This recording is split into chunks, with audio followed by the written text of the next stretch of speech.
और कहीं ना कहीं उम्मीदें लोगों को हैं। अभी तो गाड़ी स्टार्ट हुई है, जंग लगा हुआ था, बैटरी डाउन थी, गाड़ी स्टार्ट हुई है, इंजन भी गर्म हो जाएगा, गियर लगना भी बाकी है, रफ्तार पकड़ना भी बाकी है। और सरकार बनी है, स्टार्ट हुआ है, पहला गियर, दूसरा गियर, तीसरे, चौथे, पांचवें में बहुत अच्छे से भागेगी। और उम्मीद है आवाम के जो मसले हैं उन्हें ज़मीनी सतह पर पूरा किया जाएगा। कल उमर अब्दुल्ला साहब ने ये कहा कि हम रियासती दर्जा की बहाली के लिए एक बार फिर वज़ीर आज़म और वज़ीर दाखिला से बात करेंगे, तो क्या कहेंगे आप इससे? देखिए, मैंने भी उनसे जब मुलाकात की थी तो हमने भी यही कहा था, या तो कुछ कर लीजिए या तो करना पड़ेगा। देखिए, दो ही चीज़ें हैं, या तो वो करें या तो कुछ करना पड़ेगा। ये साफ चीज़ है, क्योंकि लोगों ने मैंडेट दिया है आवाम के मफाद के लिए। अगर ये एलजी वर्सेस सरकार चलता रहेगा, दिल्ली के तर्ज का जैसा माहौल बनता रहेगा, तो लोगों के यहाँ मामला ठीक नहीं होंगे। क्योंकि चाहे सेंटर की सरकार हो या जम्मू कश्मीर की सरकार हो, सबकी मंशा यही है कि लोगों की बेहतरी हो, जम्मू कश्मीर की बदहाली को कैसे ख़त्म किया जाए। लेकिन अगर सियासी रंगत देनी होगी, एलजी को लड़ाना होगा सरकार के साथ और सरकार को लड़ाना होगा सेंटर के साथ, तो ये कहीं ना कहीं दिक्कतें पैदा करेगी और माहौल को ख़राब करने में देरी नहीं लगेगी। मैं नहीं चाहता हूं कि दिल्ली के तर्ज पे हमें भी लड़ना पड़े। हमारे हक हैं, हमारे लोगों के जो हुकूक है उन पे डाका नहीं डालना चाहिए और उसमें एलजी का दखल नहीं होना चाहिए। और उसके लिए हमने भी कहा है, आप बात कर लीजिए, आपको करनी चाहिए। सरकार में हम लोग बैठे हैं तो ऊपर बैठी सरकार से बात करनी चाहिए, क्योंकि उन्होंने वादा किया था, बीजेपी के लोगों ने, बीजेपी ने वादा किया था कि इलेक्शन से पहले हम स्टेट देंगे। अभी तो इलेक्शन भी हो गए, ये अलग बात है, भाजपा की सरकार नहीं बनी, लेकिन ऐसा नहीं है कि ये लोगों का मसला है, ये कोई पॉलिटिकल पार्टी का मसला नहीं है। जम्मू कश्मीर के स्टेट के अंदर जो लोग रह रहे हैं, ये उनकी भी ख्वाहिश है। ये कोई अकेले अलायंस या लोगों की बात नहीं है, या कश्मीर की बात नहीं है। पूरे जम्मू कश्मीर के लोगों की बेहतरी उसी में है। जो वादा मोदी ने किया था उस पर खड़ा उतरने का वक्त आ गया है। अगर नहीं उतरेंगे, देखिए मैं तो साफ कहूँगा, हम इंतजार करेंगे। मैंने कहा, गाड़ी अभी स्टार्ट हुई है, अभी गियर नहीं डाला है। जिस दिन गियर पड़ेगा, पिकअप कितना होगा वो आप अंदाज़ा नहीं कर सकते। और हम भागने की कोशिश करेंगे और लोगों की बेहतरी के लिए काम करेंगे।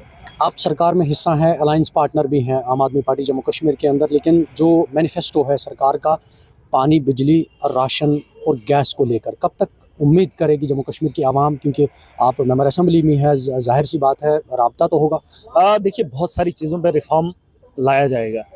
अभी आपने देखा, हम भी खामोश इसलिए हैं क्योंकि हम तैयारियों में हैं। हम अपनी तरफ से पूरी पॉलिसी फ्रेम कर रहे हैं और बहुत सारी चीज़ें जिनका जो रुकावटें थी, जैसे आप ब्यूरोक्रेसी को कह सकते हैं, क्योंकि ब्यूरोक्रेसी की वजह से एक आम आदमी बहुत परेशान था, उसका भी इंतज़ाम तामझाम भुना गया है। अब बस कुछ वक्त का इंतज़ार आम आदमी को करना होगा और उम्मीद रखनी होगी। जहाँ से मैं जिस असेंबली से मैं आता हूँ, उन लोगों को मैं विश्वास दिलाना चाहूँगा कि अच्छे से आवाम की रहबरी होगी और अच्छे से आवाम का अजाला होगा। जिस तरह पे आवास प्लस को लेकर आज हमने बात की, एक बड़े पैमाने पे सेंट्रल लेवल से एक सर्कुलर जारी कर दिया गया है, जिस फार्मेलिटीज़ को बनाने के लिए हज़ारों रुपया मेरे गांव में लगता है, पहाड़ों में लगता है। एक तहसीलदार से एक फार्मेलिटी बनाने के लिए हज़ारों रुपया लग जाता है, उसको चलाया जाता है, भगाया जाता है। मैंने कहा, आप एक वोटर के घर जाकर वोटिंग करवा सकते हो, क्या आपका मुलाजिम उस इलाके में जाकर आइडेंटिफाई नहीं कर सकता कि कच्चा किसका है?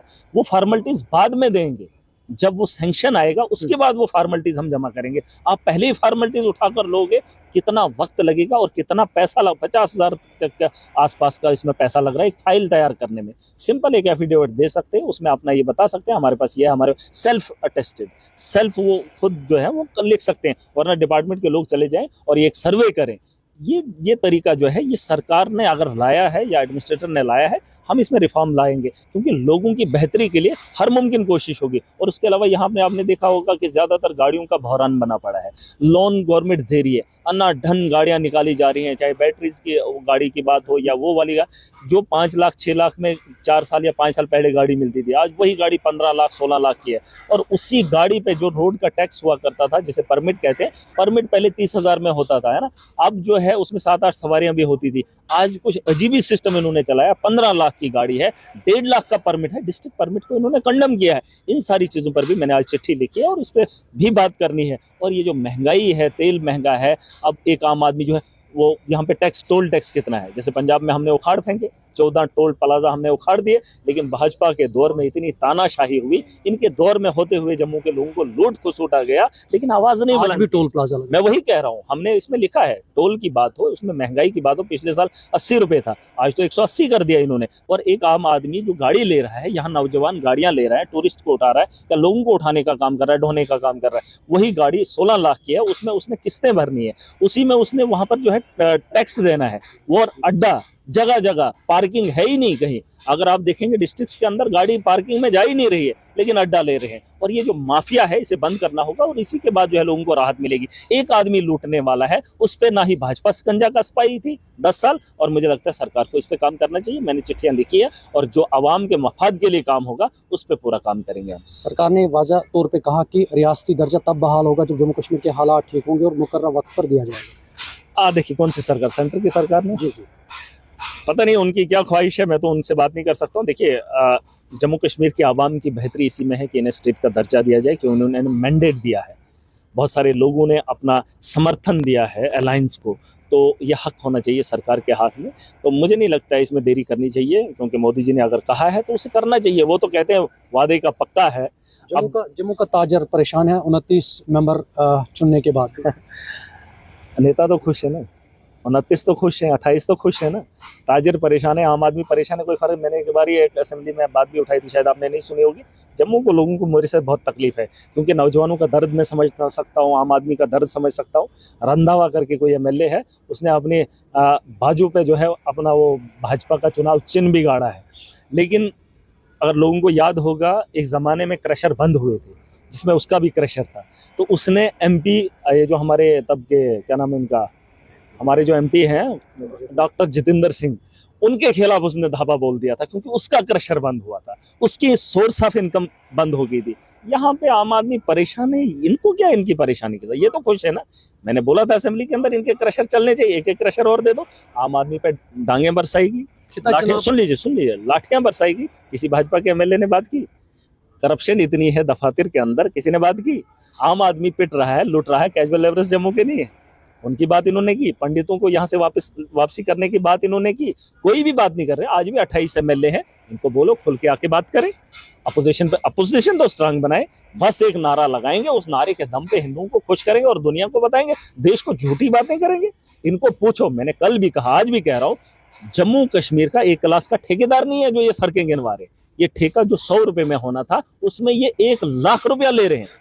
1 लाख, जो 100 रुपए में काम किया जा सकता था, उसका एस्टिमेट इन्होंने लाखों का बनाया है। और लाखों में इनको भी छोटे छोटे चप्पे मिल रहे हैं, उन चप्पों में इनका रोजगार मिल रहा है। इनको आम आदमी से क्या परेशानी है? आम आदमी परेशानी, इनको दिक्कत नहीं हो रही है। मैंने बोला था तब भी, इनको एक एक क्रशर दे दो, ये खामोशी से बैठे रहेंगे, अयाशी कर रहे हैं। 28 के 28 एमएलए अगर आपको दिखेंगे, मैं तो जम्मू के मीडिया से पूछना चाहता हूँ, लोगों से पूछना चाहता हूँ, जाओ इन लोगों के साथ जाकर बात करो, ये बोलेंगे आज तो एनसी की सरकार है।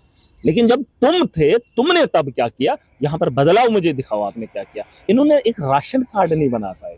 एक राशन कार्ड अगर ये बना गए होते ना किसी का, तो महाराज मानता इनको बस अपना घर कैसे चले हिंदुता के नाम पे। लेकिन मैंने जम्मू के लोगों को बताया था कि इस बार भाजपा को वोट नहीं देना था, ये कोई धर्म नहीं है। इस बार आपने इनको पलटी मार देनी थी, अगले 5 साल के बाद इनको मौका देना था, ताकि इनको भी अकल आ जाती, ये भी धर्म को छोड़ के, अपने धंधे को छोड़ के लोगों की बात करते। लेकिन आपने धंधा चलाना है, इन्होंने धंधा बंद कर देना। और यहाँ देखो रेडी वाले बाहर के, यहाँ का रेडी वाला परेशान। देखो, मैंने कल भी कहा, इन्होंने सारा बाईपास किया, सारा कश्मीर लेके गए। दिल्ली से लोग ट्रेन में बैठेंगे सीधा कश्मीर, जम्मू में क्या है? जो यात्री आता था, जो यहाँ माता वैष्णो देवी के मंदिर आता था, वो भी डायरेक्ट जाएगा कटरा। और कटरा से जिस इलाके से गुजरता था, जहाँ जम्मू के बच्चे काम करते थे, जिनके होटल थे, जिनकी रेडियां थी, जिनके घोड़े थे, जिनकी छोटी छोटी दुकानें थी, रेडियां थी, उनको भी बाईपास करके, लिफ्ट करके, सीधा दर्शन करा के, तो सीधा लिफ्ट वापस। आप मुझे बताओ, जम्मू के लोगों के लिए आपने किया क्या? एक काम गिना के दिखा। ये बोलेंगे हमने हाईवे बनाए, इसमें ठेकेदार यूपी के हैं, इसके ठेकेदार गुजरात के हैं, ये तो अडानी को फायदा है। तुम मुझे बताओ, जम्मू कश्मीर के लोगों को फायदा क्या तुमने दिया? तुमने नौकरियों का वादा किया था, कहाँ है वो नौकरियां? स्कैम पे स्कैम हुए। क्या जम्मू के बच्चे नहीं पिटे? क्या जम्मू के नौजवान उसका शिकार नहीं हुए? कैजुअल लेबरर्स क्या जम्मू का नहीं है? तुम बताओ, कश्मीर को छोड़ दो, तो जम्मू की बात करो। जम्मू के अंदर तुमने बेहतरी क्या लाई, मुझे बता दो। आपने करप्शन को नहीं खत्म किया, करप्शन में बढ़ावा तुमने दिया, और बड़े तर्ज पे जो करप्शन हो रही है, इसे रोकने का भी इंतजाम बनाया है। हम तो पॉलिसी के साथ आए हैं, प्लानिंग के साथ आए हैं, बस वक्त का इंतजार कीजिए, सारे में रिफॉर्म आपको देखने को मिलेगा। सबसे ज्यादा बिजली पैदावार खिता चुनाव में होती है, क्या इस पे कोई इक़दाम उठाए जाएंगे सीएसआर के जरिए, या लोगों को वहाँ बिजली की सहूलियत? मैं आपको सिंपल एक बात बताऊंगा, हम एक सोच के साथ आए हैं। हम एक सोच के साथ आए हैं, जैसे स्कूल्स की बात हो, हेल्थ की बात हो, या आप बिजली की बात करें या पानी, ये हमारा अपना वसाइल है और इसमें बेहतरी होनी चाहिए। एजुकेशन सेक्टर बेहतर होना चाहिए, हेल्थ का सेक्टर, और ये तो बिजली हमारी अपनी पैदावार है, इस पे हमारा हक होना चाहिए। देखिए, ये मेरा पुराना सपना है, बहुत पहले का, 24 घंटे होनी चाहिए, और उसके अलावा फ्री भी हमारा हक बनता है। राइट है, हमारा पानी है, हमारा जंगलात, आज मैंने जंगलात के बारे में बात की, लकड़ी बाहर की हमें सस्ती है। हमारे बगल में कुछ मिनटों का सफर करने के बाद जंगलात है, हमने उसका तहफ़्फ़ुज़ किया और गवर्नमेंट उसे काट कर बेचती है बाहर, पता नहीं कहाँ कहाँ बेचती है। हमें बाहर की लकड़ी उससे सस्ती पड़ती है, हमें क्या फ़ायदा? उसके बारे में भी मैंने कहा पॉलिसी फ्रेम करो ताकि हमारे लोगों को उस लकड़ी से फ़ायदा मिले। उनके लिए कोई ऐसी पॉलिसी बनाओ ताकि एक एक घर को किसी भी तरीके से एडजस्ट करने का काम करो, डिपो खोले जाए और सस्ते में लकड़ी बेची जाए ताकि लोगों को फायदा उससे मिले। वरना अगर बाहर की लकड़ी लाकर हम घरों में लगाएंगे, बिल्कुल नहीं, कॉर्पोरेशन से लेंगे, लेकिन लेंगे अपनी लकड़ी और सस्ते में लेंगे, बाहर की नहीं लेंगे और इतनी महंगी नहीं लेंगे हम, क्योंकि हमारा हक है, वो हमसे छीना नहीं जाना चाहिए। इस पर बातें होनी चाहिए। देखिए, पॉलिसीज होनी चाहिए। एक जब लीडर बनता है, लीडर के पास इतना जहन होना चाहिए। अब ये लोग धर्म के नाम पे जीत के आते हैं, इनको क्या पता? वो लोग पार्टी के नाम पे जीत के आते हैं, उनको क्या पता? जब तक ना आप जमीन से उठ कर आएंगे, एक आम आदमी से उसके दिल की ख्वाहिशात को जान कर आएंगे, तब तक आप लीडर नहीं कहलाए जाओगे और आप ऐवान में जाकर एक अच्छी पॉलिसी तैयार नहीं कर सकते हो। ये बात अलग है, महराज मलिक छोटा है, लेकिन समझ सकता हूँ कि इन पॉलिसीज पे काम कैसे किया जा सकता है। ये बात अलग है, अकेला हूँ, 90 में एक हूँ, आम आदमी हूँ, आम आदमी की बात रखता हूँ, लेकिन आम आदमी के लिए काम भी करूँगा और पूरी ताकत से करवाएंगे, पूरी ताकत से मनवाएंगे। आने वाले दिनों में असेंबली जम्मू में भी अब लगने वाली है।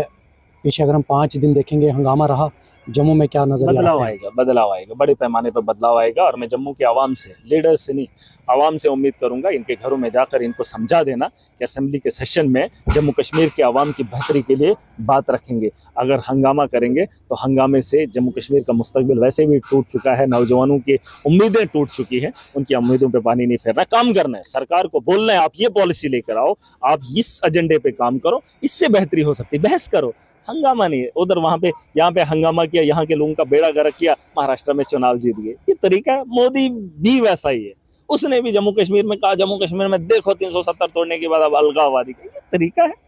आप अपने काम गिनाओ। देखो, केजरीवाल दिल्ली के अंदर चुनाव लड़ रहा है, अब हम भी जाएंगे, कैंपेन का हिस्सा बनेंगे, काम की राजनीति पे बात होगी, काम किया होगा तो दिल्ली के लोग वोट देंगे, अगर काम नहीं किया होगा तो हमें नहीं चाहिए मैंडेट उस पे लो जाके आपने किया क्या। अब ये बताएंगे नहीं वहां पर ऐसा हुआ, फिर इनको घसीटा, बीजेपी वालों को जो अंदर से बाहर निकाला। भाई उनको करतूत ही नहीं, उनको क्या करना, वो तो 10 साल रहकर राशन कार्ड नहीं बना पाए। कोई एक आदमी बता दे, अगर बनाया है किसी का 10 साल में इन्होंने राशन कार्ड, तो मुझे भी बता देना। Ration card